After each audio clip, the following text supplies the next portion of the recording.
Lock in. Internet's darkest corners. Fifth alarm. Working structure fire. 77. Flashing images shown. I know I have a few viewers that have epilepsy. 741 Liberty Road Drive. It's 9 a.m. on May 18th, 2024. Residents of Charlotte, North Carolina wake up to the smell and sight of black smoke billowing up into the sky. The source: a massive 7-story apartment complex, home to 239 luxury units, or at least what should have been luxury units.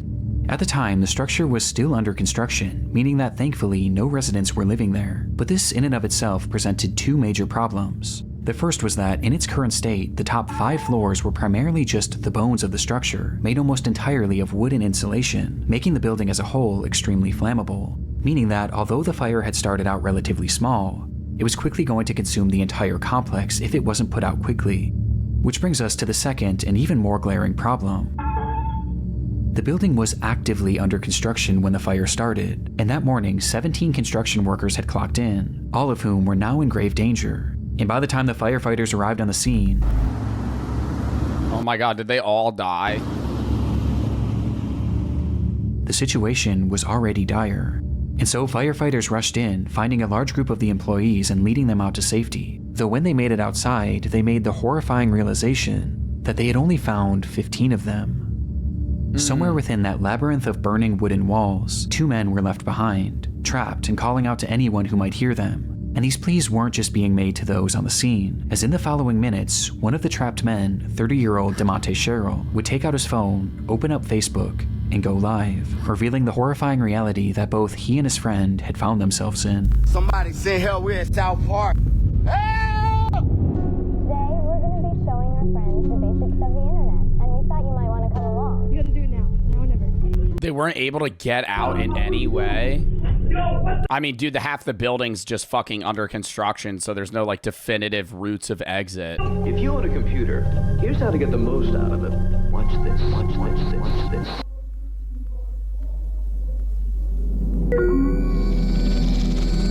I've seen some crazy ass live stream videos on Twitter from people on Instagram Live just like talking about like rival gangs and shit, and then they literally get killed on live. That shit is fucking... I remember I was watching one and he was like sitting in a chair. He was sitting in his car, not a chair. He was sitting in his car in like the driver's seat, just like ranting and talking. And there's probably like 100 people on the live, it said, or like 50 people. I don't know, like all his followers. And he was like, yeah. And he was talking shit about like one of the other rival gangs that had somebody die, and then there's like 3 shots that go off and he's bleeding out and you hear him like gurgling his own blood and he's like, somebody fucking help me, and then falls and dies, and you just watch him die. And they just post that on Twitter. Like, you just like watch that on Twitter, and it's not even like you have to search for it. Like, it'll just show up on your feed. That app is horrible. I understand like you have to have like freedom of access to certain information, but they shouldn't be like algorithmically pushing out death videos. I've watched hundreds of people die on Twitter through gang violence, through cartel shootings, through just murders. Like, you just like watch that shit, like 2 people beefing, some guy pulls out a bat and just caves somebody's head in, and it was just on Twitter.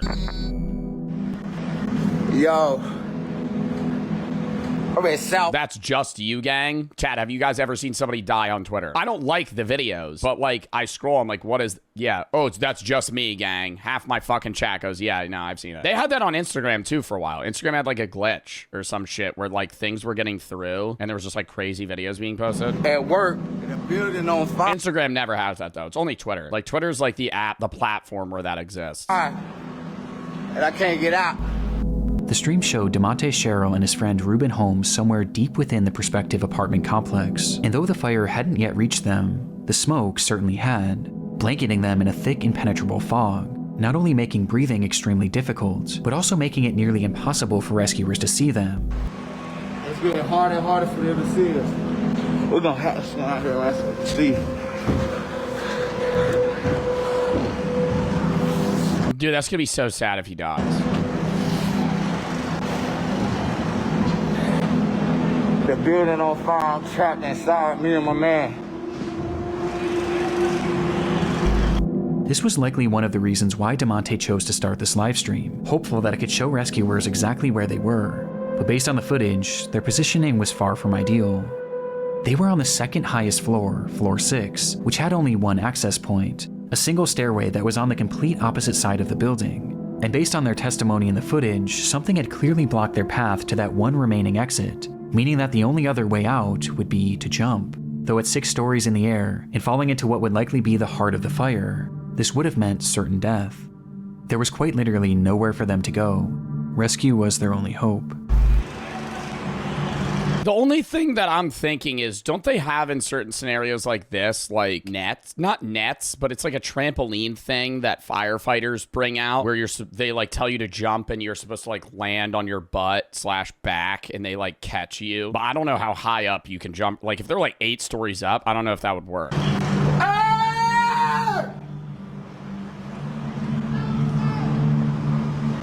I mean, the only thing they could hope for is that the fire gets put out.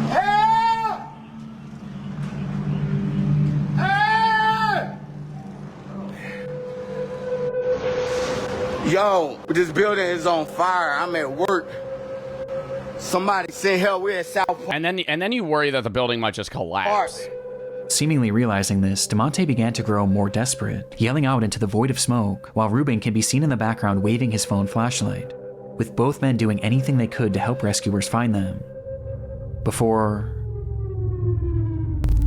the building collapses. Help! I gotta scan this. the stream abruptly ends. Rescuers were aware of the unfolding situation on the 6th story. They first tried to reach the men by using a massive crane with a basket attached, which can actually be seen in DeMonte's livestream.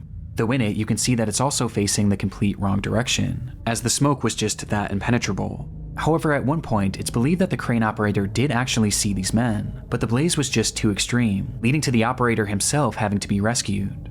This left only one real option for saving DeMonte and Ruben. They were going to have to go in after them.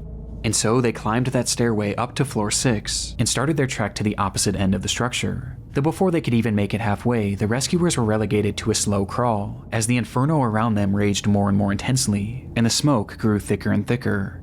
Though that's when they began to hear screaming. Somewhere lost in that maze, Ruben and DeMonte were yelling as loud as they could for help. This sound was a sign that they were getting close. Though just then, rescuers would be met with another sound. All companies working 7741 Liberty Road Drive, evacuate structure, per command. All companies working 77. No! Like they're not allowed to fucking keep going if it's too dangerous or something? 41 Liberty Road Drive, evacuate. What, because they would die too? Structure. Command all companies, this will be defensive at this time. We'll be ready for this side to collapse. Everybody get out of the collapse zone. Confirming you are coming out, but you're not out of the building. With the order being made for all of them to evacuate. As by this point... That's so fucking sad, bro. I have a few friends that are firefighters, and they said within like the first 2 weeks of them being firefighters in major cities, they've witnessed like 10 babies and families just like die. If you're a firefighter in a major city, you'll just witness people die because you have to do EMT stuff too, and it's like very mentally taxing. Like you think you could do it and you're just gonna like save people. Like yeah, you're gonna do like fire stuff, and the majority of the stuff that you're doing is just like putting out fires. There's gonna be times where you're just like witnessing just mangled dead bodies, or you try to save somebody like that and you can't, and that's fucking so sad. The structure was engulfed in flames, and a collapse was imminent. I don't give a fuck. If I'm a firefighter, I don't give a fuck from that close. I'm getting them. You got to recognize, dude, if you die here, you're never going to save anybody ever again. And they're being commanded to leave. The firefighters tried to call out to the two, and one last... You also got to keep in mind, it probably looks like this, and they're just walking through flames. Like, it's not like, oh, it's just like a smoky building that they're trying to find them. Like, they're trying to find these guys, like, in an entire building that is on fire. Attempt to guide them towards rescue, but they never came. In fact, at that point, the structure fell eerily silent. They would leave that structure without DeMonte or Ruben, and minutes later, the fire consumed the entire building, with the temperature inside reaching 2,000 degrees Fahrenheit. Before... It collapsed. It would eventually topple to the ground. And inside, DeMonte and Ruben would become the sole fatalities of this catastrophe. Yo, I'm at South Park right now, at work, and the building on fire, and I can't get out. Let's getting harder and harder for them to see us. Knowing how That this is so fucking sad, dude. story ends would make this live stream difficult for anyone to watch. But what I find most upsetting about it is that the majority of those who initially watched this were his own friends and family that followed him on Facebook, with these viewers including Yeah, it'd be different if it was like if you went live on like TikTok and there were people that were just like random ass motherfuckers watching this. Like it was his like kids, his friends, his wife, his family members. his own mother. And a lot of them probably had no idea he even worked this job, as he had just been hired that week. His brother had also caught the stream as it was happening and actually rushed over to the scene where he pleaded with the firefighters to watch the footage. Yo, this man's screaming for help online! But despite doing the best they could, there was just too much working against them to save DeMonte and Ruben. Following an investigation into the fire, it was discovered that the crew was using an organic foam insulation, which was known to be extremely flammable and produce thick black smoke. And this became deadly when the machine used to spray that insulation caught fire, sending the whole building up in flames, where they had yet to install any sort of smoke detector or alarm system to alert the crew of a fire. Making matters worse, there had been a temporary set of stairs made right where the two men had been trapped, but that stairwell had just been removed in order to make way for the permanent set of stairs. Oh my fucking god. Because of this and a myriad of other issues, the companies involved with this construction were forced to pay a fine of $50,000 and are currently being sued. $50,000, bro. They should get sued for like fucking 30, 40 million, dude. That's just safety violations. The company that put this building together and was responsible for fucking putting this together is the reason those two guys died. Because they should have those systems in place for them to get out in a situation where you're deciding to use these fucking materials that are fucking so flammable that if something catches on fire, they're gonna be stuck. And then you go, no, we're just gonna remove the only way they can fucking escape. By the families of both victims. But regardless of the outcome, nothing will ever make up for the loss of DeMonte Sherrill and Ruben Holmes.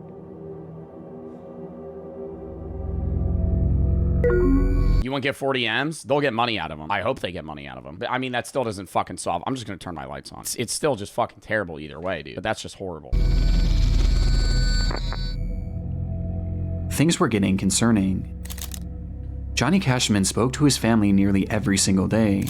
But now, on the 6th day without receiving any communication from him, they knew that something was wrong. Johnny lived in Lynchburg, Virginia, hundreds of miles away from his home in Maine, and so, being unable to check on him themselves, they called police in the area and requested a welfare check.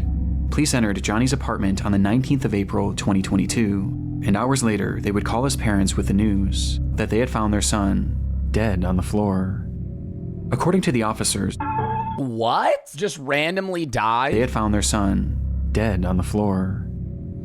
That's actually common for old people that don't have a lot of family members or like don't have kids. Like most people that get really old, and if they're single and they don't have like immediate next of kin, he's not old, I know, but I'm saying it's still crazy either way. Like I have a few friends that work for, you know, like rental companies and shit, and they talk about how they'll just stumble upon decayed dead bodies of old people often because they'll die. They don't have family members, so nobody's checking on them. The only time they're ever going to go to the apartment is if there's like a smell or they're not paying the bill, right? Like say their water gets shut off, their heat gets shut off. Now they're not paying rent. Bang, bang, bang, knock on the door. They bust in, the guy's dead. And he's like skeleton dead. Like there will be people like that. The heck you mean often? I'm not saying often in an individual apartment complex, but I'm saying it's not uncommon for that to occur. That happens probably every day where old people just randomly die in their house and nobody finds them for days. Even if they do have family members, like it'll just be like, how often do you check on your grandma, right? If your grandma lives alone, putting it bluntly, she could die and nobody would know for 5 days, right? Like you would just be like, hey, why isn't she answering? You drive to their house, they're dead. According to the officers,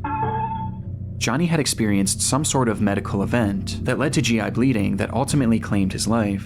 But this made no sense to Johnny's family. He was only 38 years old and had just been given a clean bill of health after a full medical exam only 4 months prior. It was so out of the blue, in fact, that they even asked if there were any signs of a struggle or if there was any evidence that he may have taken his own life. But they were assured that there was no trauma, no drugs, and nothing suspicious found on the scene, and that, as shocking as it was, his cause of death was entirely natural, and had likely just been spurred on by drinking and tobacco use, with the only solace being that Johnny didn't suffer, as they stated that he had died instantly. Because of even then, though, drinking, tobacco use, you're probably not going to die at 38. This, no autopsy was performed, as the case seemed as straightforward as it gets. And despite his family questioning if they should get their own autopsy, they were told by officers that it wouldn't be necessary. And so, Johnny's body was cremated and sent back to Maine, in what seemed to be the end of Johnny Cashman's story.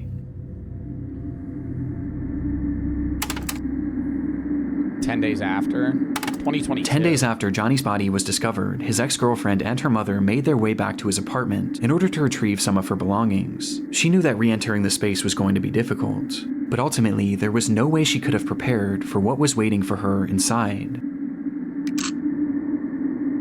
There was blood everywhere. At the apartment that he died at? I'm so confused. 10 days after Johnny's body was discovered, his ex-girlfriend and her mother made their way back to his apartment in order to retrieve some of her belongings. But why didn't they clean that up? Why didn't they look into that? She knew that re-entering Nobody checked on the that? space was going to be difficult, but ultimately there was no way she could have prepared for what was waiting for her inside. Oh, the cops could have lied, but that wouldn't. They would have thought somebody would have fucking. There was blood everywhere. Holy shit! It was pooled in the bathrooms, wiped on doors, spread all over the living space, and was even found on a chair and a banister. But the most horrifying part of it all was the walls. They were covered. Natural deaths can be really messy too. Rather not like this. Covered in splattered blood, which revealed long streaking handprints. It was something straight out of a horror movie, and although Johnny's cause of death was deemed natural, what they found in that apartment seemed anything but.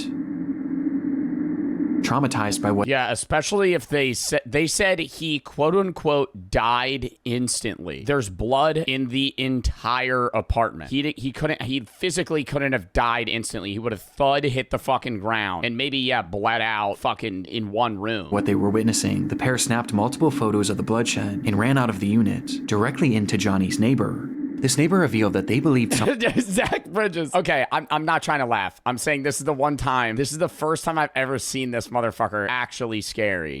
Actually scary. Every single thing I've ever done for the last 3 months, this motherfucker said not scary. Now he actually said scary. Something far worse than a medical emergency had happened to Johnny, as they had a security camera mounted to their door which faced Johnny's unit, and on the day of his passing, it captured something incredibly disturbing.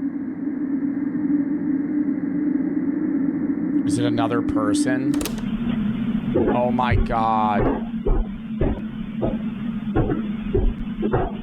The footage shows Johnny. I mean, he looks a little drunk. He's walking up the stairs slow.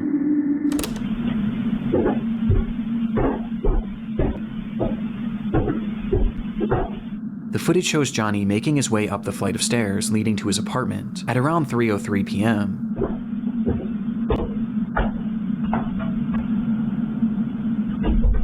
Somebody's gonna come in after.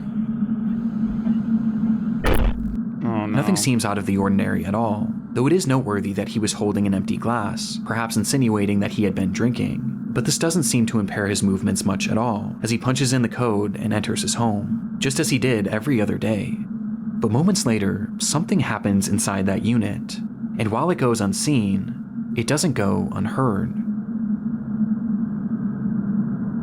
1 minute after entry. Oh, dude, what the fuck? What are you doing? Yo, what the fuck, dude? What are you doing, man?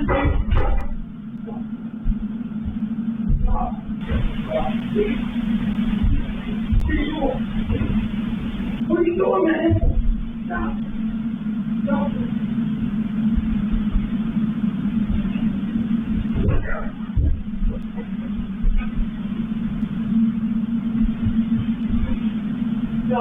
The cops covered that shit up, dude. What the fuck? Because they said he died of like GI bleeding. He would have had stab wounds all over his body.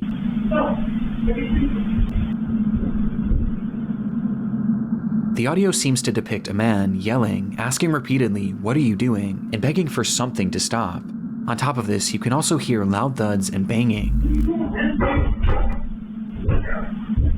almost as if things were falling over inside, or there was some sort of physical altercation, before the unit then goes quiet just a few seconds later.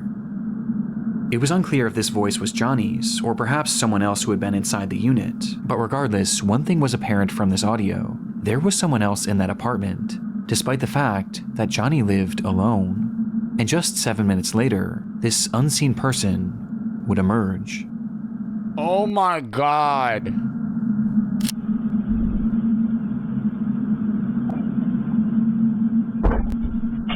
He's wearing gloves. Holy shit.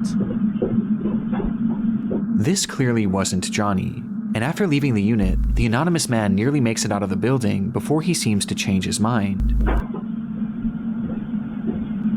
Well, they just have his fucking face on camera now. Why is he going back in? Turning around and walking back up the stairs before fiddling with the door handle, touching it only with his sleeve, like he was wiping off his fingerprints. Wow. He then walks down the stairs and stops once again, where he seems to be in a state of shock over whatever had just transpired, before he composes himself and walks out of the building. But the footage wasn't quite finished yet. He comes back again?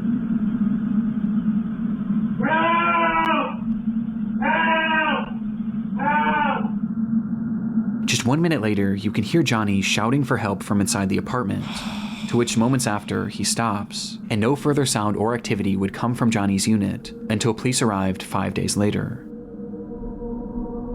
The footage and the scene at the apartment seemed to contradict what Johnny's family had been told about his death.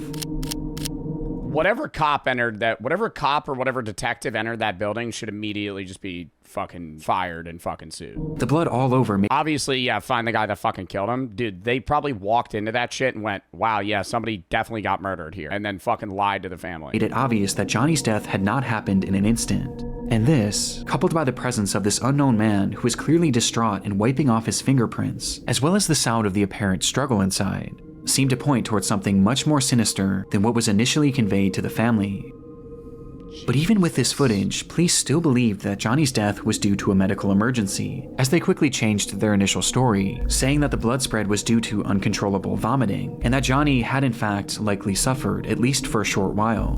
But this medical emergency wasn't elaborated on, as they didn't truly know what caused it, as no autopsy was ever performed, nor could one ever be performed, as by this point, Johnny was already cremated, and cremated because of the officer's initial statements. So if Johnny had actually been murdered, which the footage does seem to suggest, there was now virtually no way to prove it. And what makes this even more frustrating is that law enforcement already had this footage.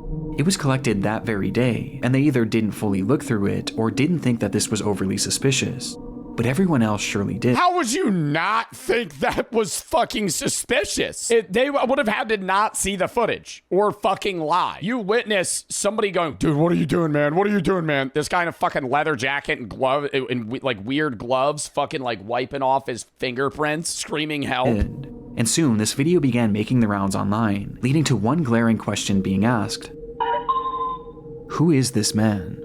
As no one in Johnny's life recognized him. Well, it wouldn't be until May 11th that investigators would finally ID him as Stephen Church, and upon being questioned, he revealed that he had moved to Lynchburg for work, but the opportunity he had lined up fell through shortly after he arrived, leaving him— I don't give a fuck about that. I don't care about that. Why were you in this guy's house? With no money and without— Who are you? A place to stay, which is when he met Johnny, who offered to let him crash on his couch. He supposedly stayed with Johnny for 3 days, and described Johnny as an alcoholic who drank constantly, including on that fateful day. When Johnny arrived— I mean, he was definitely drunk when he showed up, but you ain't just die like home, that. Stephen claims that he started drunkenly yelling at him about paying rent, which led to the two getting into a verbal altercation. But he insisted that this altercation never turned physical, and that he left immediately after, to which he quickly went back to clean his prints because he was afraid that Johnny would try and have him arrested for squatting. And having already racked up 2 felonies— You don't clean your fingerprints for squatting. In his life, Stephen was paranoid about going back to jail. But when Stephen was leaving, he did mention seeing Johnny hunched over the toilet as if he were going to vomit. But he claims to have left before this so-called medical emergency started. Oh my God. I mean, dude, there's a chance. Like, there's a chance. There's a chance. You know what I mean? That's the problem. Is like the story he's telling is fucking stupid and it really doesn't seem real, but like he could. Like, if you're that much of an alcoholic, there's a chance, but... This is the gist of Stephen's account from that day. There's fucking not, Joe. There is. I still think this guy probably killed him. But, like, there's a chance he didn't. But the problem is, it doesn't really match up with what we're hearing in the video. Yeah, the whole you weren't paying rent, berating, like, stop, what are you doing? I feel like they would have to interview the family and be like, because we don't know whose voice this is. Dude, stop, what are you doing? Could be the guy that left. Or it could be Johnny who got murdered. Yo, what the fuck, dude? From the footage, we can hear everything going on in that unit, but at no point do we hear any sort of an argument, nor do we hear anything about rent. Yeah. With the phrases lending themselves more to a physical struggle rather than a verbal one. In fact, the whole time it appears that we're only hearing one Yeah, like immediately attacked him. voice. But there is an exception.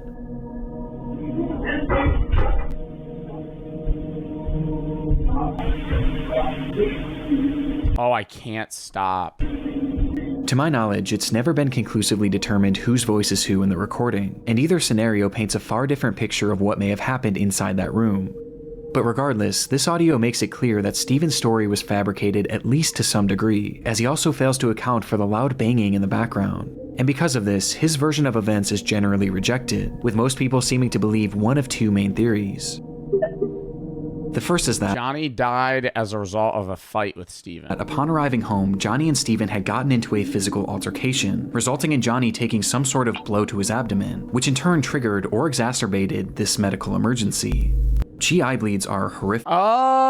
Oh, I was thinking like the whole stop man, I can't stop seems like he was stabbing him. Because if he just like punched him in the gut and then like left. And can certainly cause the level of bleeding that was found in the apartment. And perhaps seeing all the blood coming from Johnny, Steven started yelling at him before deciding to run off, fearing that he would be charged for murder. This would explain Steven's demeanor and actions after leaving the apartment, and why he may have fabricated his story, as he knew Yeah, because he might have actually just fought him and then didn't mean to kill him, but did. or knows that he was directly If you get punched in the abdomen, you could just start vomiting blood that badly that you die. Gastrointestinal bleeding, also gastrointestinal hemorrhage, is a form of bleeding in the gastrointestinal tract from the mouth to the rectum where there's a significant blood loss over a short time. Vomiting red blood, vomiting black blood, or black stool. Does GI bleeding happen from blunt force? I don't know. He never called the police on Johnny. responsible for Johnny's death. And this blow to the abdomen could have easily been missed by investigators, as the injuries would have been primarily internal.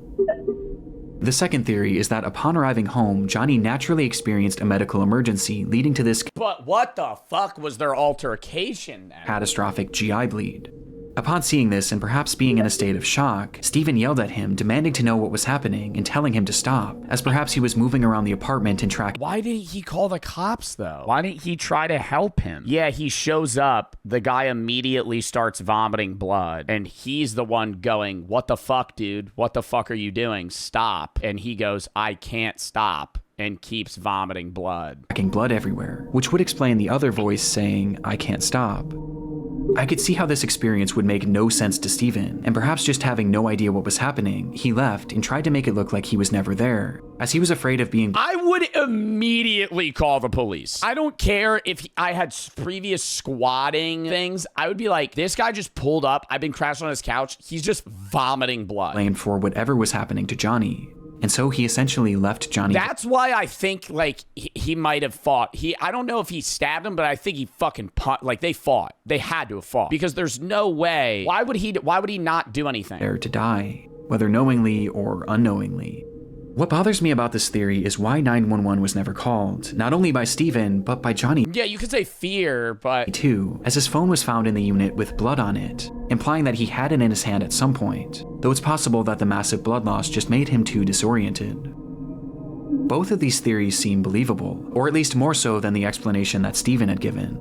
However, in October of 2022, Johnny's case would officially be closed for good, with Steven being cleared of any wrongdoing, as Johnny's death was labeled the same way that it always has been, a medical emergency that couldn't be further elaborated on, with the most relevant evidence being that Steven's shoe prints were not found in the blood, but Johnny's were, implying that he had not been part of the struggle. But in my mind, they still could have fought and he started vomiting after. This can be That's the only way. Okay. So he didn't like run in there and fucking stab him, but they could have fought. Explained by both theories mentioned previously.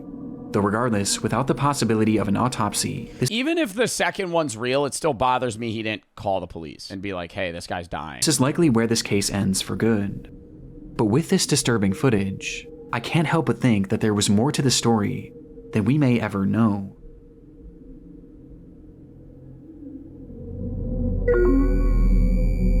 TikToker finds a body. It was around 7:30 a.m. on a warm July morning back in 2019. 17-year-olds Bethany Martin This is a good video, dude, yeah. and a 16-year-old friend decide to walk to a gas station near their home in San Antonio, Texas. And as the two of them made their way down the road, their path brought them parallel to a drainage ditch, which was often filled with various trash and other discarded material. But on this day, something far more interesting caught their eye. It looked like a man crouching down and leaned up against one of the concrete walls, but the closer they got, the more they realized how unusual his posture was. He looked completely unnatural, and he wasn't moving. And by the time they came face to face with him, the reality of the situation would hit them. They had just found... This reminds me when people were finding dead bodies in Pokemon Go. That was a crazy time, man. When people were fucking just walking around playing Pokemon in the woods, trying to catch a fucking Snorlax, and they just like stumble... Wait, what? When? Like 2016 or 2017. Whenever Pokemon Go was like popping off, there were like a bunch of kids that found dead bodies in like fucking crime cases and shit. Just random stuff. It was like 2. Okay, it wasn't that many, but it was more than 1. It was more than one person. Kid found dead body playing Pokemon Go. 2016, July 10th. Pokemon Go player finds dead body in Wyoming River while searching at a Pokestop. I was walking towards the bridge along the shore when I saw something in the water. I had to take a second to look and realize it was a body. It was pretty shocking. Didn't know what to do at first. Called 911 right away. The body was in Big Wind River under the Wyoming Highway 789 bridge. Death appeared to be accidental in nature. Possibility of drowning. Another kid in the UK did the same thing. Kyle Thompson fell on the pavement, twisted his ankle. The fuck does that have to do with this? Pokemon Go has led to a spat of injuries in the UK and America. Pokemon Go ain't lead to an injury, bro. You fucking twisted and fell on your ankle because you're staring at your fucking phone. How are you gonna blame Pokemon Go for fucking breaking your leg? No, actually though. How are you gonna play Pokemon Go and be like, dude, I fucking broke my ankle because of the game? No, you broke your ankle because you fucking weren't looking where you were walking. Like, you were playing Pokemon Go at the time, but like, yeah, if you weren't playing the game, you wouldn't have twisted your ankle, but you could also have been playing the game and not twisted your ankle. A dead body. This discovery was enough to traumatize anyone, especially 2 teenagers, and upon calling the police and being sent on their way, Bethany and her friend would make the long walk back home contemplating what to do next, before they eventually landed on the idea of sharing their experience with the world. And so, as soon as they got in the door, they began to set up lights and their camera in order to film a TikTok. Oh, dude. Okay, if I found a dead body, would I tell y'all? Yes. But I'm not gonna film a creepy lip-synced TikTok with the text, us remembering we found a dead body this morning. Like, clouding off of trauma. Like, that's just... It removes the whole experience if you're gonna, like, meme on something that... No, that's just so bad. If I was in their scenario, yeah, that day, I would... When I had to go live, I'd be like, I saw a fucking dead body. Like, I would tell the story, but I wouldn't be like, me when I found a dead body in the river this morning. Roanoke. Oh God, terrible time for a raid. Terrible time for a raid. I am so sorry. World. And so, as soon as they got in the door, they began to set up lights and their camera in order to film a TikTok.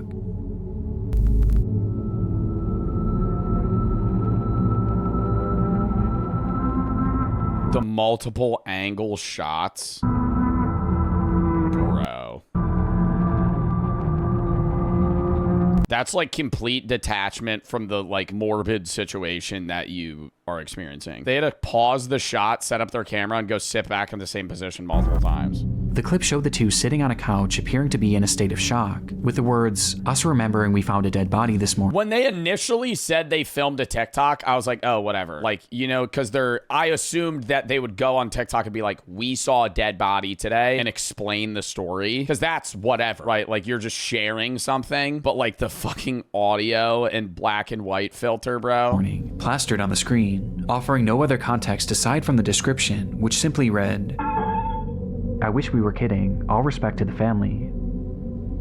Some offered sympathy for the girls, while others viewed their post as insensitive and exploitative. But others weren't even convinced it was real, partially due to this glaring lack of context. But any doubt of this post's legitimacy would be quickly thwarted by a discovery made not even one full day later, as it was revealed that this recording hadn't actually been the only video that these two girls had made on that fateful day.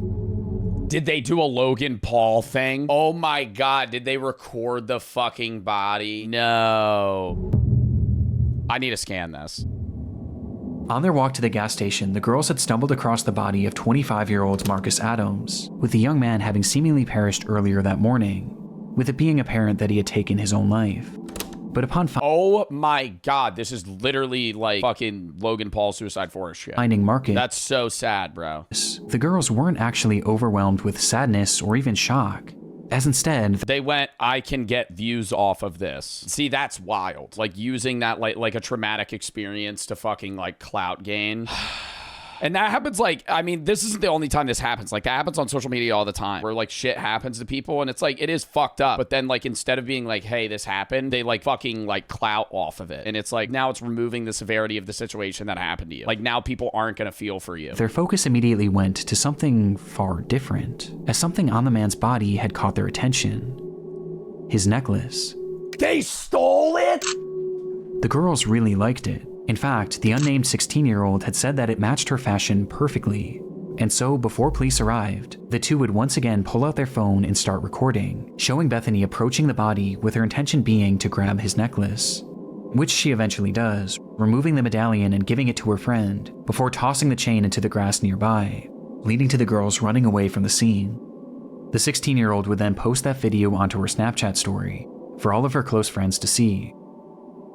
I can't show the footage for obvious reasons, but it's truly awful. And just based on the audio alone, you can tell that they're very obviously having fun doing this. You gotta do it now. Now or never. Here, hold me. I got it. Oh my god. Oh my god. Oh my god. Oh my god. Oh my god. Wow, dude. That's nuts. That's crazy. The fun behind their voice. Holy shit. This is like, this. You know what's weird? This is reminiscent of like a fucking slasher horror film. This is like what you would see in the movies where like a group of high schoolers would be like, you won't go get the fucking necklace off his dead body. Like, but it's like obviously something that no one would ever do. I thought they were gonna just fucking film his dead body. I didn't think they would try and steal the necklace. My God.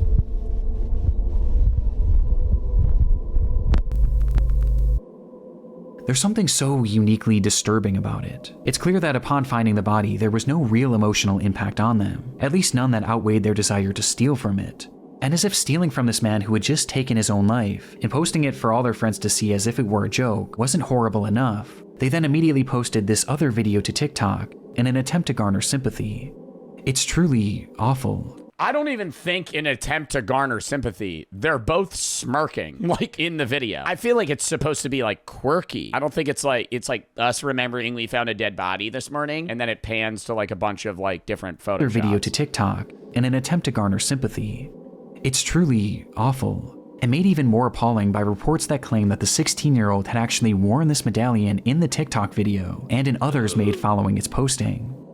And unfortunately, their actions had even more upsetting consequences, as the footage from their snap— I wouldn't be able to, even just like on a fucking, if I didn't give a fuck about the dead guy, I wouldn't be able to wear his necklace. Like then every day you wear the necklace, you're like, this guy killed himself. I stole his necklace and now I'm wearing it. Like that would be fucking nuts, dude. Snapchat story was quickly downloaded by someone they knew and posted onto an app called Nextdoor, with the footage being totally uncensored. And it was on this app where it's claimed that many of Marcus Adams' own family members would see the footage, many of whom weren't even aware that he was deceased. Just one day after posting this TikTok, both girls were questioned by the police after the incident and the footage was reported to them, and as a result, Bethany would be charged with theft of a human corpse, but would ultimately avoid any— That's a fucking crime. That's like corpse robber crimes. I've never even heard of that as a charge. Theft of a human corpse. What do you think that fucking carries? That's like grave robbery shit. Theft of a human corpse. Whoever without legal authority or without the consent of a nearest surviving relative shall disturb or remove any dead body from a grave. Wait, if you have the consent, you can dig up a dead body and take their shit. Like if you're the next of kin, you could go, I want their necklace and pay for somebody to dig up their fucking body. No way. way. Whoever without legal authority or without the consent of the nearest surviving relative shall disturb or remove any dead body from her grave for the purpose of dissecting, buying, or selling, or any way trafficking the same shall be in prison less than 1 year, no more than 3 years. Not less than 1 year, no more than 3. I feel like, are there people that are still grave robbers? I know that was like a thing, you know, way back when. There's no way people be stealing from dead bodies frequently. I'm gonna look up guy grave robbing. It'll show up. It'll be like man from Florida. In 2021, 2 men in Florida accused of robbing graves for a religious ritual. What ritual were they doing? Any serious jail time. Meanwhile, the 16-year-old's name and charges were never publicly released, but we do know that the medallion was returned to the family. It's probably like parole, dude. They're teenagers. Like, I'm not trying to write it off as if it doesn't matter, but like, they're not going to get sentenced to 3 years in prison for stealing a necklace off of a dead guy. Perhaps unsurprisingly, Bethany would later come back to her TikTok page shortly after her arrest and share her side of the story, where she gave a less than half-hearted apology, while also claiming to be the victim, saying that— Why aren't they talking in the video? What is with the text? Side of the story, where she gave a less than half-hearted apology, while also claiming to be the victim. Told me to take it, didn't want to do it, I just unhooked it for her and saying that her friend had pressured her to she went up and took it steal off from Marcus, as well as pressured her into making that didn't know she got the video. She took the video until the day TikTok in the first place. Because I know what I did was wrong, but I'm learning from that and moving on. Because she thought it would be a— I mean, respect that she's moving on and like learning from that, you know? Do you think they're still friends? They probably hate each other now. hit. Though obviously this didn't go over well. Either way, I don't think any level of peer pressure should convince you to steal from a dead body, though. I think, like, most people, when they reference peer pressure, it's like doing drugs or, like, alcohol. Stop simping? Brother, what? On December 20th, 1984, 12-year-old Janelle Matthews disappeared from her home in Greeley, Colorado in the evening hours.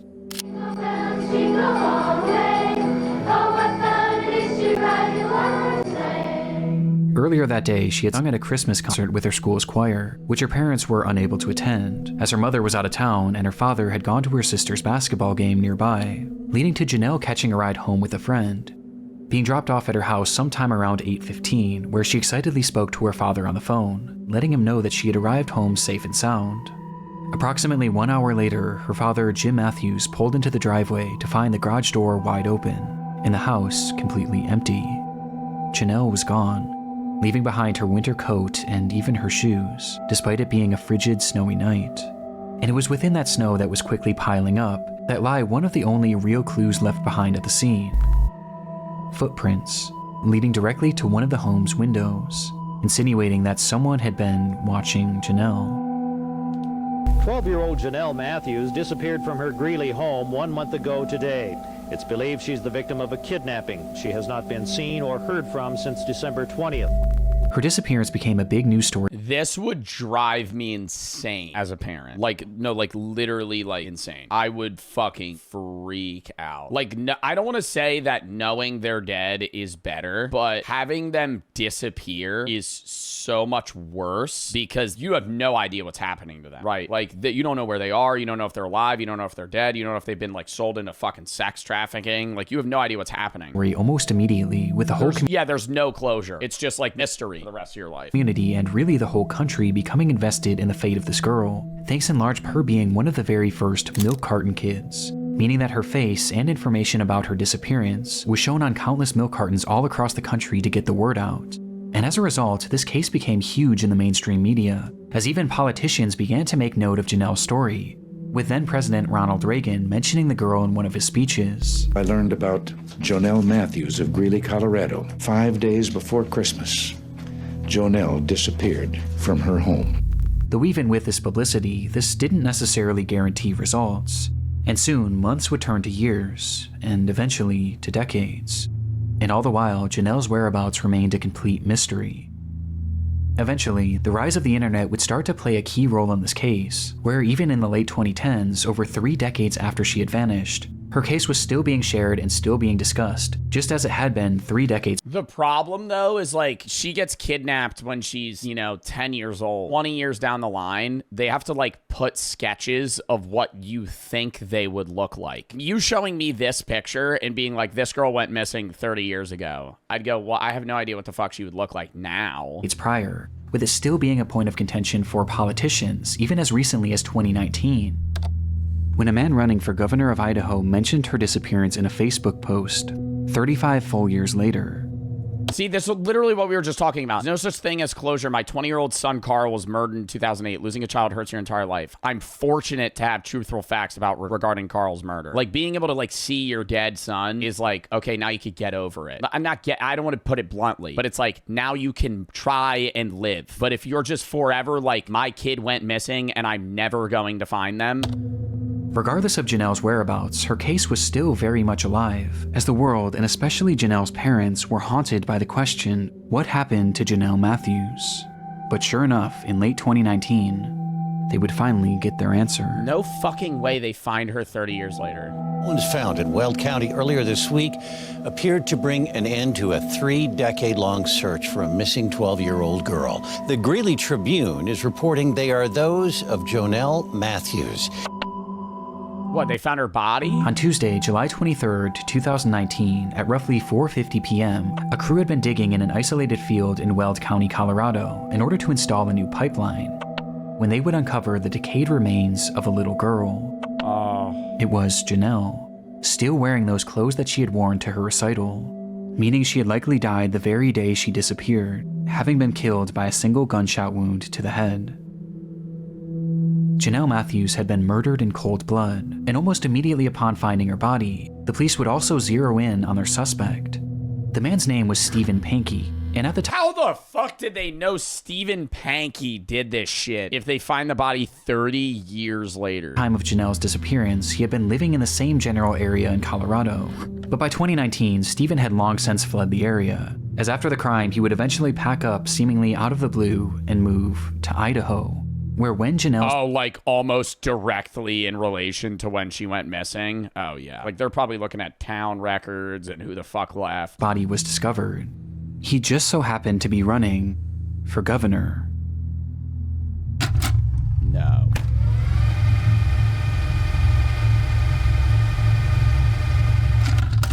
That's him! Oh my god! The United States Attorney for the District of Colorado needs to actively oversee the situation of the death and disappearance of Mr. Janelle Matthews. Since 1984, police have only considered sinister, emotionally charged child abductions possibilities, and they're culpable with resulting vigilantism.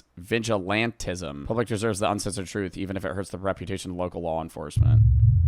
And during his campaign, Pankey had put out a bizarre Facebook post about Janelle, calling for the Colorado DA to oversee a fresh investigation, as he stated that the local police had wrongly been focused on the theory that Janelle's disappearance was a child abduction and murder, which was quite convenient, as just a few months after posting this, he would be arrested for the abduction and murder of Janelle Matthews. Police believe that Janelle had first caught Stephen's eye when he was working as a janitor at the church she attended, with this leading to him stalking her and eventually abducting her on that fateful night, where he threw Janelle in his car and ultimately ended her life, for no reason other than his sick satisfaction. He then proceeded to bury her in a field 20 miles away, in a spot that he was certain no one would ever find her. Now, the evidence supporting this is mainly circumstantial, but it is incredibly concerning. Just one day after Janelle's abduction, Pankey decided to take his wife to California in order to celebrate the holidays with his parents, with this trip being completely unplanned, as his wife was only told of it literally the day of. And making things stranger, when they returned home, Stephen's car conveniently caught fire and was burned to a crisp, to which he offered no explanation for. But in response, he would take the car to a local scrapyard where it would be even further destroyed, taking any potential evidence along with it. But while this is all strange enough, police say that the main indicator that Stephen was their man was his clear obsession with Janelle's case. Shortly after the slaying, Stephen began listening and watching any news reports he could on Janelle's case, while also having his wife read every single article about the missing girl out loud, to which he would often have her repeat them over and over again. But his obsession— What the fuck? And the wife never went, why do you care about this so much? Why are you so fucking obsessed with not to like, you know, act like the girl doesn't matter. But from his perspective, it's like, yeah, you're in your town chat, somebody goes missing, you might care about it, but you're not gonna like actively look into it every single day for the next 20 years. You're gonna fucking care about it, and then you're gonna probably forget about it. And stop there, as he would then start frequently calling the police, wanting to talk to them about the case, even going as far as to give them potential leads, as he claimed to be fearful that he was going to be blamed for the crime, despite having seemingly— What? He actively called the cops and was like, yeah, dude, I think they're going to try and get me for it. And the cops weren't like, bro, what the fuck are you talking about? Never even met her. And it was during some of these many unusual phone calls that he was said to have given details on her disappearance that were never actually made public. His obsession was entirely uncanny, bringing up her disappearance at random even decades later, with his Facebook post being a perfect example.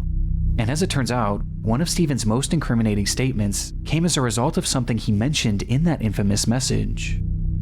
In it, Stephen says that his son Carl had been murdered in 2008, which is in fact true, as the murder was actually fully solved, with it being confirmed that Stephen had nothing to do with it. But when he was mourning the loss of Carl, something unusual happened. His now ex-wife recalled that following Carl's death, Pinky never once cried until the day before his memorial service. Wait, what? He didn't cry when his son died? Something unusual happened. His now ex-wife recalled that following Carl's death, Pinky never once cried until the day before his memorial service, where she watched him from a distance walk up to their son's urn and begin to sob, eventually blurting out, "I hope God didn't allow this to happen because of Janelle Matthews." Wow. So he thinks it's like karma. And she heard him say that. Like, wow, they took my son because I took her. Despite maintaining his innocence to this day, Pinky was sentenced to life in prison with the possibility of parole in 2040, his conviction coming 12,634 days after Janelle Matthews' disappearance, with Pinky's cryptic Facebook post serving as a dark relic of his twisted obsession that would eventually expose him as Janelle's killer. Damn, dude. That was a crazy fucking video. I love Nick Crowley videos, dude. That was like a movie, man.